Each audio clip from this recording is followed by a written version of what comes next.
It is now time for us to do an advice video. After all, I am an advice columnist. That's what I'm supposed to be doing, is providing advice about dating and relationships.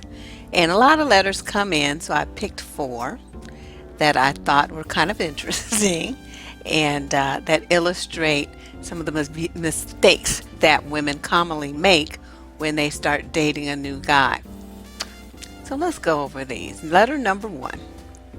I met this white guy on an online dating site. We talked for some months on the phone and then agreed to meet.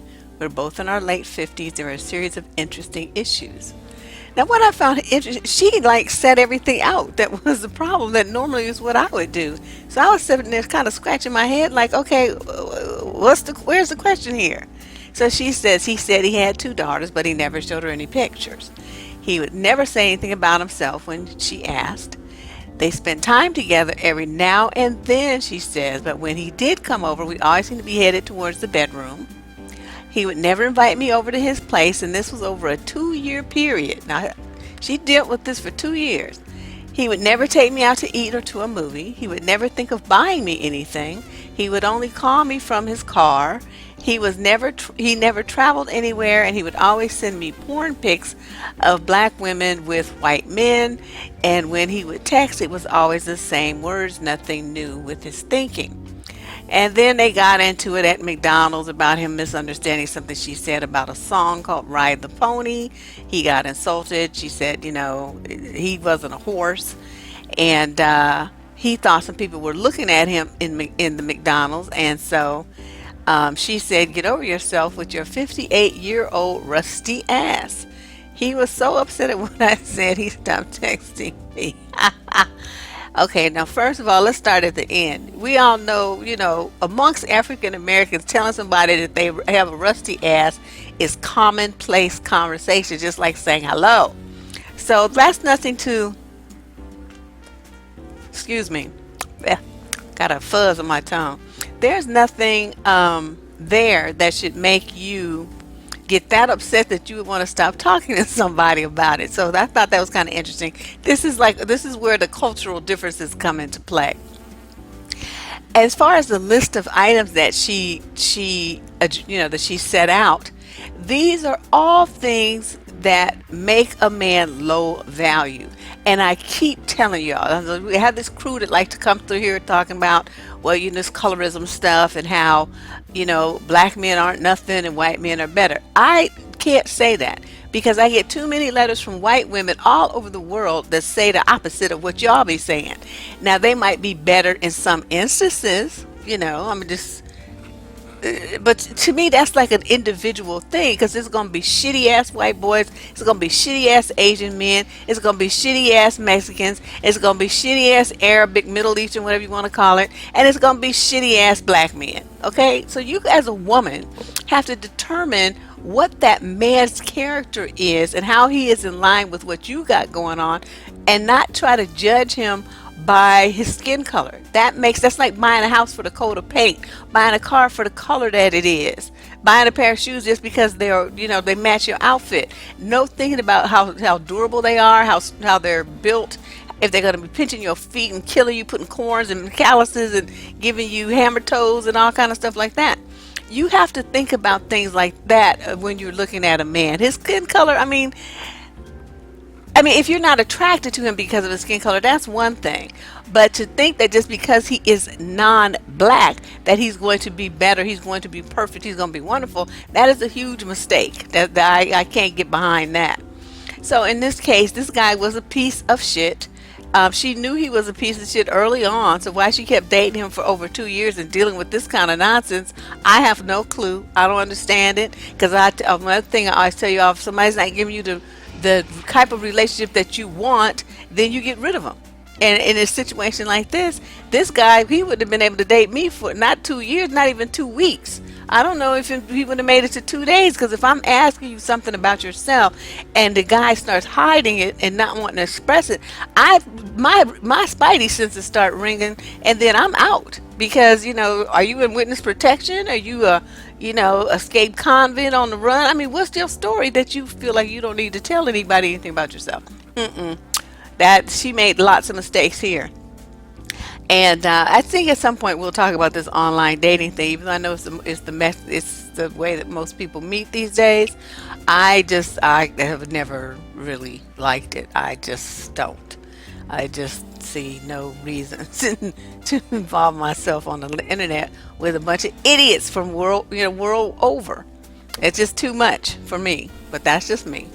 So, I mean, her question, it pretty much answered itself, but I just went over the points that she made because uh, to me, she already had all the answers. She had all the answers that she needed to make a decision in her own best interest, and yet she did not do that. And that is a repetitive problem with many, many women that feel like, they have to bend and do everything to placate these men in order to keep the man around. And I don't get that. I mean, if he's not worth anything, why are you worried about keeping him around? Just to have a body there? Really? That's how you think?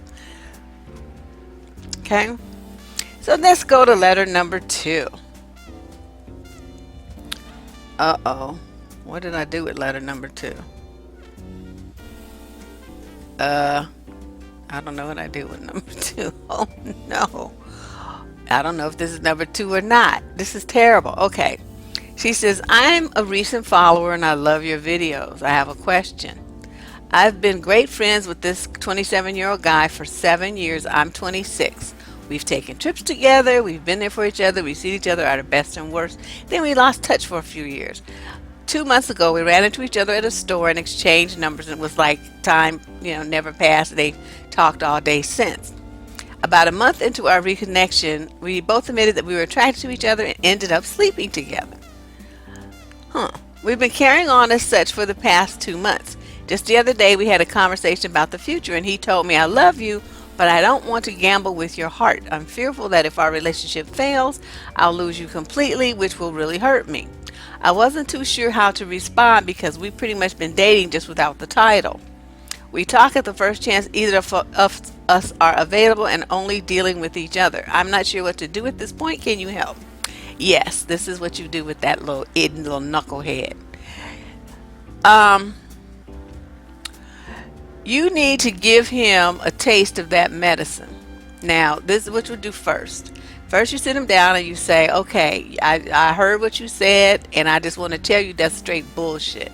Because if you really were that afraid, then you should have never got into bed with me. Once you got in the bed, you've crossed the line, and there's no going back from that. So we're in a relationship whether you want to be in one or not. I suggest that you step up to the plate, get out of this thing, and don't worry about that because you'd already lost me 3 years during the period of time when we weren't in contact, and you survived quite fine. You will survive quite fine now. Don't give me any bullshit like that. I'm your girlfriend. You're my boyfriend. Get the fuck over it. That's what you need to tell him. Now, if you don't have those kind of cojones, which a lot of women don't, but see, he needs strong hand. If not, just grab him by his collar and just slap the shit out of him like that. But if you don't really want to do all that, because not everyone is as violent and as aggressive as me, then you tell him what you just said. The things that we've done together indicate that we're dating. I don't know what dating means in your world, but in mine, I don't just sleep with anybody. I sleep with the man that I love, and that's it. So you say you love me, I love you. We've been that way for 7 years, but we never took it to the next level until recently.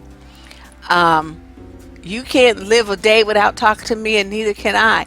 Is that really what you want? Because if you want to play this game, then you are going to lose me, and there will be no coming back from this the second time, because we've crossed the threshold here that takes our relationship that we used to have when we were platonic to another level. It's already done. You should have thought about this beforehand, my brother, and tell him, well, you go away and you think about it, and then you get back in touch with me. Don't call me, don't come see me, and you think about what your life is going to be like without me, because I'm not going to play this game with you. We're not going to do this. You're not going to have what you want from me, and I don't get what I want from you. That's what you need to tell him. So, and you can kind of combine those two, but whichever path you choose to take, he needs to get that very strong message that A, the platonic friendship that he's thinking that he wanted is already past. B, that he's gonna be with you whether he wants to be or not. And if B doesn't work for them, then the answer is gonna be C, get out of my life and stay out this time. So those are the three choices that he has. That's it. Don't give him your time and energy, and you're not getting what you want. He wants to play this, this I'm your boyfriend thing. Take up all your time, take up all your conversation, just be all up in your face so that you don't have time to deal with some other dude. But then he doesn't want to be your man. No, no, no, no, no, no, no. We're not gonna do that.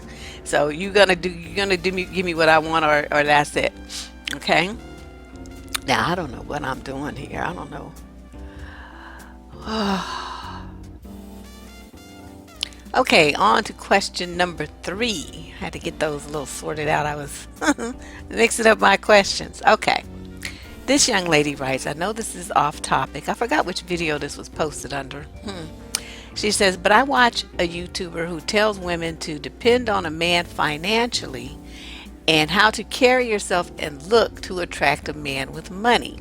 What do you think about that? I'm going to say this. There are women that have a lot of game, and they will tell women and men what they know you want to hear. The guys do it, in order to get something from you, which is, in most instances, something sexual. Sometimes cooking services, sometimes a place to live. Whatever it is, they kind of feel you out, and they see that you are buying whatever wolf tickets they're selling. So they will spit that game and you lap it up and you give them what they want in exchange for them filling your head with these fanciful dreams. There are women who do the same thing. There was a chick who, we actually had the same last name, but no relation, never met her in my life, who had this game she was running where she was telling men what they wanted to hear about how women need to be submissive and all this old stuff, right? Came, rolled through, made a bunch of money selling books and all this stuff, and then disappeared. I don't know what happened to her, but I knew the game that she was running, and I don't knock people's hustle. I never said a word, not anything about it, because it's like she was getting, these guys was buying her books and just really blowing her up. And I'm like, do what you got to do. I'm just still going to do what I do, and I don't be affected by that kind of stuff. This is the same thing. There are a lot of women who have this dream in their head that they want to have a man take care of them. They want to be taken care of. That is their, I don't know, their fancy dream. And they don't mean emotionally and spiritually and mentally and those kind of things. They mean financially. Now, of course, I would never recommend that some woman get with a broke and busted dude. He's got to be pulling down some major bank just like you do, and handling his responsibilities with his family, especially if he wants to be considering himself the man of the house. You need to have your shit together. So that should go without saying. But to depend on a man financially in this day and age is a foolish, foolish way to live. A lot of guys, as we see just by the issues that we raise on this channel and other social media sites, there are a lot of guys who think that they should have control over women without even giving you anything. Okay, let's just start there. They're not doing nothing for you. You don't even know them, but they just have this image in their mind that women are to be dominated, controlled, and basically imprisoned in a relationship to their liking. That's what they think. So you mess around and you looking for somebody to take care of you, and you get yourself in a situation like this where he controls the purse strings and leaves you basically a prisoner locked in your house with no resources. You're a dummy. Okay, that's all I'm gonna say. You just dumb. That makes no sense. Why would you do that to yourself? And you see how that happens. Like, so then something happens, right? They lie, they cheat on you, they start beating on your ass, they go, get on drugs or whatever, and you end up having to divorce them. Well, the fact that they have to now pay child support and alimony to you, even though they put you in a situation now because they didn't want you to work, they wanted you to depend on them financially, It infuriates them. They feel like that's not fair. They shouldn't have to do that. A lot of these women are ending up dead to kids too. So would I say that that's a good idea? Absolutely not. Would I say that this is a hustle? Absolutely yes. So you got to realize too, if you're a black woman and you're looking for a black man with some money, I mean, good luck with that. This kind of money they hear on a grand scale like this, I guess the athletes have it. Maybe some people in the media, newscasters or whatever. If he owns a successful business, he might be able to do something like that. But in general, brothers aren't balling like that. Racism, of course, is a very, I'm not saying they're not capable. I'm just saying it doesn't happen because the white boys want them jobs for themselves. So they're going to make sure that their sons and their grandsons and their nephews and everything get those kind of jobs. It's not going to go to a brother. And it's not like I said, it's not to say that he's not qualified to do it, but he's more likely to make more big time money if he starts his own business. A lot of people aren't cut out to be entrepreneurs, however, and so their business fails. Even though they have great ideas and they have a strong work ethic, they don't really know business. And so the business ultimately fails, leaves them in a lot of debt. So these are all things to consider if you are a black woman looking for a black man that you think is going to you're going to depend on him financially. You are barking up the wrong tree. Now he can certainly make more money than you if he wants to, if that's the way things work out. Y'all pool your money together and you take your family far. Your kids can go to private school, they can go to college without you having to worry about them getting out of college with $100,000 in debt. You can do things for your children and basically uplift your whole family generationally by doing this work now. You can do that. But I would not tell a sister to do this ever, not ever, ever, never.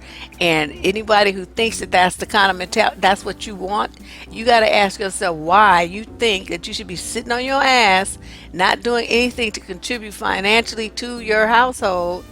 And even if he wants it that way, okay, because a lot of dudes they want you to be at home, but you have to figure out what's going on in his head that he wants to lock you away. A house can be a lovely, wonderful thing, but it can also be a prison, and which your dreams and your hopes and wishes and the you that you are dies in there, just like you're locked in solitary confinement.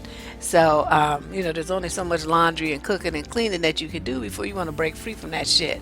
So, you all think about that. I would never think that this was a good idea. I cannot sign on to anything like that. Sorry. Now, question 4, it's kind of a long one because she asked so many like sub questions, but I included it because this feeling of being directionless is one that plagues so many young black men and women. And I'm not sure what's going, she didn't really give much information about her parents, so I don't know what their story is and why they can't, didn't guide their daughter better so that she's in a better position at almost 30, because that's how old she says she is. She's almost 30 years old. That's pretty old to be, still in this kind of identity crisis stage, but let's go through it. I mean, sounds like a nice young lady that just needs a guide, some little guidance. And if you guys, as usual, I'm doing this on the fly, so there's probably things I'm gonna forget. So if you have ideas for her or any of the letter writers in this video, feel free to post them down below. That's how we work around here. They'll come and read the questions and see the video, and then they'll read the comments. And so if you have some, brilliant insight, then, they'll certainly share. She lives in the state of North Carolina. I did ask her that. I won't say the city, but she lives in North Carolina. So if you have insight into, structures or programs or whatever in that vicinity, please post them below. Okay, so let's get into this letter. She was basically trying to figure out if she could be a quality woman rather, and what areas that she would need to improve upon. One area that she talked about is education. Do I think a woman with no degree can still be considered a quality woman? She doesn't have one. She tried school. She says it's not for her. But she does, and this is true, she knows many people who do have a degree and they still work at low minimum wage jobs and they have a ton of debt over their heads, and she cannot imagine having that kind of money. owing that type of money. She reads a lot and she writes, but she feels it's not enough to be considered quality. I would really like your input on this. I think since this letter's so long, let me just, as I read each section, I'll just answer each part. Being a quality person has nothing to do with one's education. It has what to do with one's intelligence, though, one's ability to understand things, one's ability to communicate well in written and spoken form. Now, you know how they say people have a quote poor understanding? It's people with PhDs that have that. In a personal relationship, you can't stand them because they don't understand shit. You constantly saying stuff, you got to re-explain it 50 times and use different words and all this. No, no, no. What I meant was because they're just stupid. I mean, education and intelligence are two different things. And they don't necessarily go hand in hand. So I would hesitate to say that. What I would recommend though is just take some classes for self-enrichment. You don't have to take them with a purpose. What are you interested in? You said you like to read and write. Okay, so you may have some innate writing skills that you aren't really working on. Take a creative writing class. I mean, school is something that broadens your mind and enriches you as a person. It doesn't have to be always with a single-minded purpose of towards a degree. You can maybe take up painting. They have classes in art. Women's history. I mean, there's all kind of things that you might be interested in. Me and this damn phone. Take classes in those things, and feel free to enrich yourself in that way. Okay. Then she talks about travel. I want to travel outside the U.S., but I really don't know how to get started. I have my passport, but I don't really have any money to go anywhere. Well, it does cost money. I'm going to tell you that. So she saved up $700 so far, and she's thinking about how expensive it would be to stay in a hotel. She's thinking about an Airbnb. I still don't think $700 will get me outside of the country. Do I have any advice there? You're right, $700 won't get you out of the country. It may get you to New York City. It may get you to Miami. It may get you to Houston, to New Orleans, something like that. And, if you haven't traveled inside the United States, then why are you worried about outside the United States? Travel here first. The experience of traveling is, well, again, something that enriches you. You get to see different people, different sites, history of certain areas, different types of food. Because as we go from region to region in this country, there's certain things that are specialties in those areas. And you get to, you can taste them and you can hear the music, like down in, Nashville or whatever. They got everybody's playing that, well, I don't know, whatever that kind of music is that they like to listen to, that country western stuff. And, Detroit is like the home of R&B, and LA has everybody want to be an actress and in the movies and all stuff. But you can see Hollywood. You can go to Disneyland. You can go to Knoxbury Farm. You can go to Chinatown. You can eat some authentic Chinese food from people who they don't even speak English yet, but they can cook their ass off. That stuff like that. I mean, you get to just see different environments. And you might decide that you want to live somewhere else because you really like that environment and those people. So I would suggest exposing yourself to different regions of the United States first. You should probably do something like that. You might have to travel on the bus versus buying a plane ticket. And, when you get to this area, get you a bus pass and a bus map, because you're not going to be able to afford to take cabs and Ubers and all that kind of stuff everywhere. And but you can make it work, and they have like youth hostels and stuff. They're noisy, but you're young, you can stay in with something like that. And I don't know, you can make it work. I would suggest looking at some destinations in the United States, and then look for deals in those areas for places to stay. Okay. And then think about, once you said save up several $1,000s, then you can start talking about going outside the country. So now let's talk about career. She works as a part-time receptionist. Okay, that's a lot of young people work at jobs that aren't really on a career path. I mean, these are hard economic times. There's some adults that used to be on a career path that, with families and stuff that are now working just some basic, like, job, to just keep money coming in because, or to make up for the hours that they lost because their hours got cut at their primary job. So this is, a reality situation that's impacting a lot of people, especially people of color. So she works as a part-time receptionist. She's been there for a few years. Started off as a volunteer, then they hired her. But ever since then, she says she's been stuck in the same position. The whole time she's been there, she's only gotten one raise. When I asked to join on projects, they tell her no. Oh. And then give her some made-up excuse. I feel like they don't want me in because I don't have a degree and because people only see me as a receptionist and nothing else. I can't even go to staff meetings to see what is going on with the company. Oh, well, that's interesting. Now, some of that might be because you're only part-time, so that's not necessarily connected with your education. Almost everyone there has moved to another position, and I've been there longer than some of them. It's embarrassing. I'm not sure what I'm doing wrong. Even though I'm trying to prove myself, nothing happens. Okay. Why do people not get promoted and stay in the same position? Sometimes it's something as simple as the way that you look. And I don't mean, skin color and, all this stuff that people try to point out. I'm talking about the way you dress, the way that your facial appearance, what you do with your hair, what you do with your nails. Do you give a polished, professional image, or do you show up in there in clothes from Walmart that don't fit, too tight, too short, bad fabric, bad color? You know what I mean? Be honest with yourself. If you have, because you don't have to, you can like shop and get really nice quality clothes at like Marshalls and Ross and on sales at J.C. Penney's and stuff like that because, and the clothes, you get clothes that fit you and that look corporate and professional.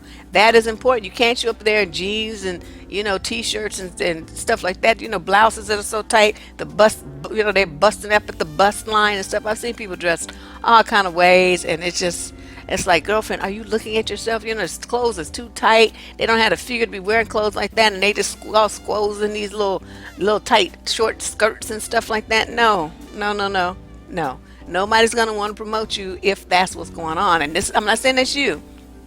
I'm just throwing out some ideas for some stuff that I've seen with my own two eyes. And I was just sitting there like, ooh, this is a hot mess. What is she doing?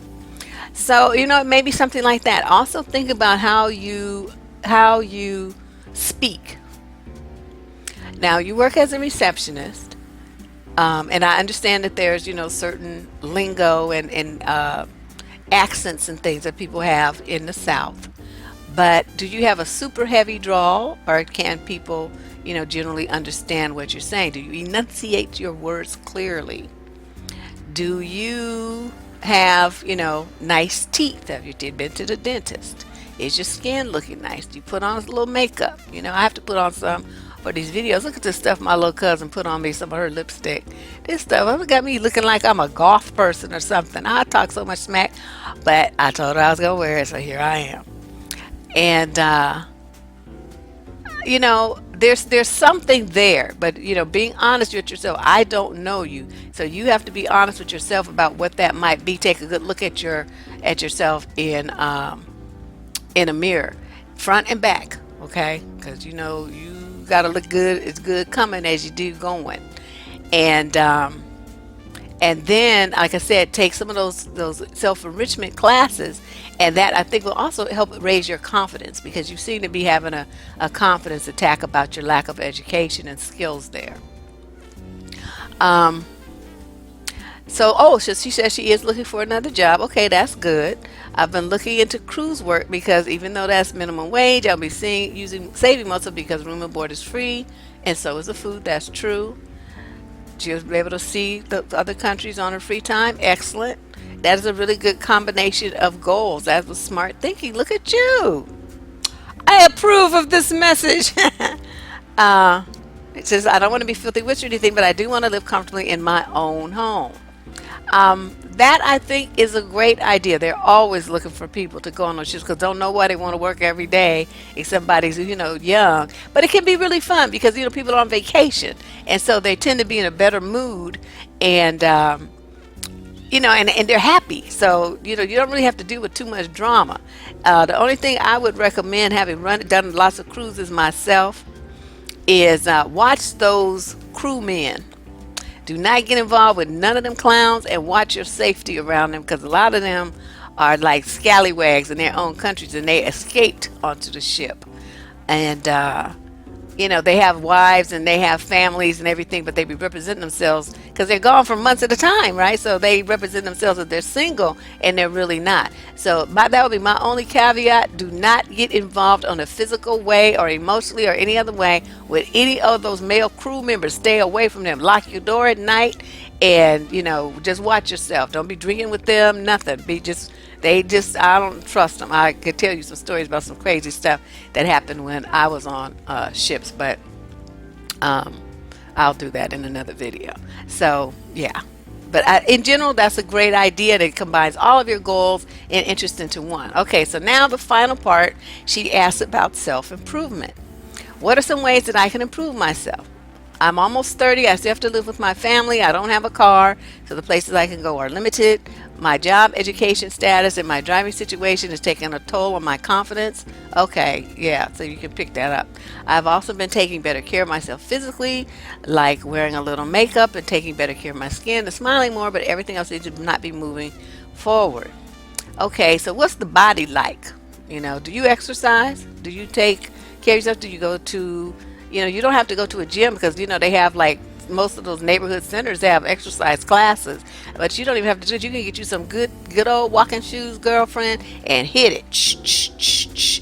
Walking, so many miles per day. If somebody in your family's got a car, you can figure out what a route is and how far it is. You want to, get in about 3 to 5 miles a day. You don't have to do it all at one time, but you want to, they say about 10,000 steps per day. And pedometers are, you can pick one up for like $20 or something like that. Sometimes doctor's offices and things will have fitness drives and they'll give them to you for free. So look for something like that to keep track of your steps, and then exercise, because a lot of women, in the South, just is like y'all just be big. I don't know what to say. In California, everybody's like trying to be fit. Everybody's running and everything and eating lettuces and things like that. That's not how people tend to eat in the South. And the bodies of the women show it. And they say, well, I'm a big girl, and they don't have any shame about it. I'm not saying you should be ashamed. I'm saying if you want to improve yourself, as you said right here in this letter that I'm looking at on my screen, then that's something to consider. Because if you working around, white folks, and you want to move up in your career and do better things, how you look is part of it. That includes your face, your hair, your nails, your makeup, your clothing, and your body. Okay? So all of those things are something to consider. Like I said, I don't know what you look like. I'm just throwing ideas out there because of, those are some possibilities that they may be holding against you. I don't know. We're just throwing out stuff here. But you do note that you started wearing makeup. You're wearing a little bit of makeup. So to me, by you just saying that means you didn't wear any before. And you're a 30-year-old woman. Why weren't you not wearing any? Everybody enhances their face with a little bit of makeup. And taking better care of your skin. Okay, so what did you have, like, a bunch of bumps and stuff on there? I mean, teenagers have that. They can't help it. But as an adult, you can do better. So that's what you should do. And those are all just some ideas I have. That was a very long letter with multiple parts to it. And like I said, anybody out there, y'all got some ideas for her, or any of the other letter writers down here, feel free to post them down below. I just threw some stuff off the top of my head that came to mind based on some situations that I have observed, young women in her age group, and some of the mistakes that they've made in and the other lady with, the poor dating choices, this depending on a man financially nonsense, and the guy who talking about after he sleeps with her, oh, well, I don't want to lose your friendship, you piece of shit, liar. So those are 4 letters for today. We will be back tomorrow, and check out the video I did earlier, put up earlier today about the uh, saving our girls. That will be taking place tomorrow live, and there will be, I have to edit it down, of course, and then I'll be uploading that to the channel. So if you miss it, you'll still get to see it, but you just won't be able to participate in the live discussion. And there's always a lot of energy, so I'm hoping that you guys can make it. Thanks for listening. Thank you again for all the people who helped share links and everything, and supported me via Patreon to get the channel up to 10,000 subscribers. It's like a milestone that was a dream of mine last year, and now it's reality. And so the next goal, we're going for 25. Okay, Deb Cooper, survivingdating.com. I'll talk to you soon.